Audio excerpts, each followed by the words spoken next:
Hi there, Richard the Dick Coughlan 616. How are you? I'm fine, thank you. One of the many criticisms I receive when I criticise other people who criticise religion is, aren't you an atheist? Surely you believe this is bullshit anyway. Why are you helping the enemy? Which I feel is the wrong question. The question you should be asking is, why are the people I am criticising helping the enemy? After all, it is they who are speaking as if they are experts on a subject that they clearly know very little or nothing about. Or they're just making stuff up. This immediately not only detracts from your own credibility, but it adds to that of the other side as well. This is one of the problems I had with the first part of the film Zeitgeist, which was basically just atheist methadone, really. It's a 30-minute documentary of just bullshit with disparate facts used to tie it all in together, but most of it is just completely made up. Now, you might say, but it's all bullshit anyway, so who cares? To which I would say, I fucking do, and guess what? So do the people who you are claiming believe this bullshit but don't. How the hell are you going to convince anybody that what they believe is bullshit when the bullshit you're trying to tell them they don't believe is what they don't believe in the first place? Imagine you hadn't seen the film Lord of the Rings. Imagine you had never seen it before in your life and you go up to someone and say to them, hey, what's this Lord of the Rings movie about? And they tell you, well, it's a story where a load of Polish gnomes sit around playing chess for ages in their underpants with freeze-dried hamsters. Now this would be completely wrong. It would be an awesome movie, of course, but it would be completely wrong. And it shouldn't matter that Lord of the Rings is made up bullshit anyway, and the thing you've just made up is made up bullshit, therefore it doesn't matter. The fact is you have greatly misrepresented Lord of the Rings. So now in the future, whenever that person you've just told that to is asked by somebody, hey, have you seen Lord of the Rings? They go, no, why would I want to see a load of Polish gnomes playing chess with a load of hamsters? They're going to look at them as if their flies are undone and their willies hanging out. A more familiar example of this would be when a creationist goes up to an atheist and goes, hey, you just believe we all came from monkeys. Which of course isn't necessarily true. And as a result of it not being true, it's completely useless and is totally futile in trying to argue against that point. Now this brings me on to the two gentlemen who will be the subject of this video. The first is a guy called Robert Spencer who runs a very popular website called Jihad Watch. Now whilst I admit I am not an expert when it comes to the text of the Quran, I am good friends with a lot of people on YouTube who are. In fact, I will leave links to several of their channels below. I recommend you subscribe to them. What I found interesting is that almost none of these guys, who, as far as I'm aware, have any interest in Jihad Watch as a website. In fact, several of them have told me that it is a bullshit website and it is completely and utterly ridiculous. And anyone who listens to it as an expert on the Quran or Islam is being completely and utterly misguided. Here's a small example that was brought to my attention. On the Jihad Watch website, it cites as part of the hadiths this. Now what's wrong with that? The fact is, nothing of that name exists in the hadiths. It should actually be this.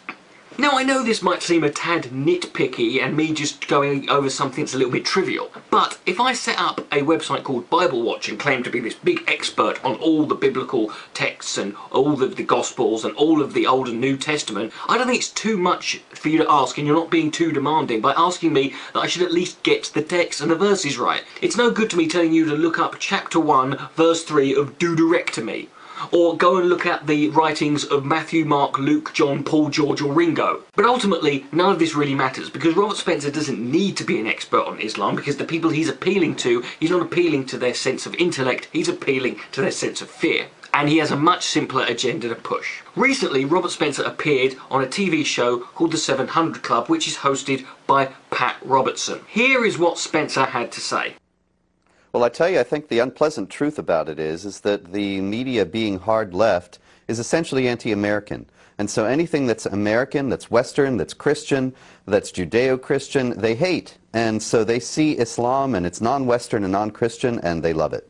There you have it. The liberal media is in bed with radical Islam because it hates America and the West. Now, somebody who believes that to be a factual statement is somebody who must be of such monumental stupidity that I can only imagine they spend their weekends roaming around the wooded mountains, listening to dueling banjos and buggering the shit out of Ned Beatty. But this isn't the case with Spencer. He's not a stupid person. He's actually quite intelligent. He's just a hateful demagogue like all the others that I've been dealing with on this channel, and he's profiting out of other people's fears and paranoia based around the political climate that we happen to find ourselves in Europe and America. Not surprisingly, Pat Robertson agrees wholeheartedly with Robert Spencer on what he just said, but I'm more interested in what Pat Robertson said directly after that in this clip. Ladies and gentlemen, it's out there. You know, you ask the media in this country, what in heaven's name is wrong with you? Are you so anti-American?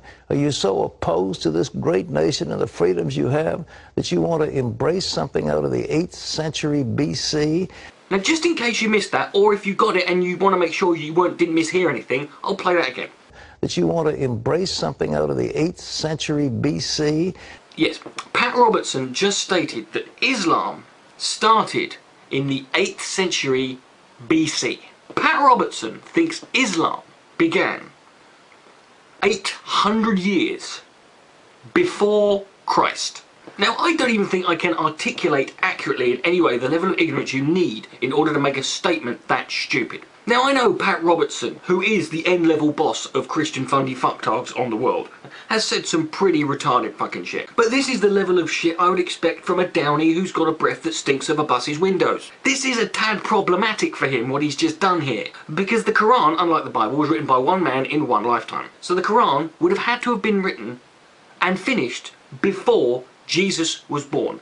8 centuries before. What's more is that Jesus himself is actually mentioned in the Quran, and it talks frequently about his life and what he did. Which means that Muhammad was, in fact, a prophet. A prophet who wrote extensively about things that weren't going to happen for nearly 1,000 years later. So this means that Pat Robertson has just proven that Islam is the one true faith, Allah is God, and Muhammad was in fact his prophet. That's quite a big fuck up for the most prominent evangelical Christian on the planet today. And people have the gall to call me an Islamo-sympathiser. Whatever you think of me, I've never gone as far as to attempt to prove Islam to be true. But don't worry, Pat, I'm sure you can just contact Robert Spencer, give him a call, and he'll write something on Jihad Watch about this verse in the Quran where Muhammad met this mad, wide-eyed doctor called Emmett Brown and his assistant Marty McFly, and he got in this big metal box that took him into the past. And who cares that that doesn't happen anyway, because after all, it's all bullshit anyway, right?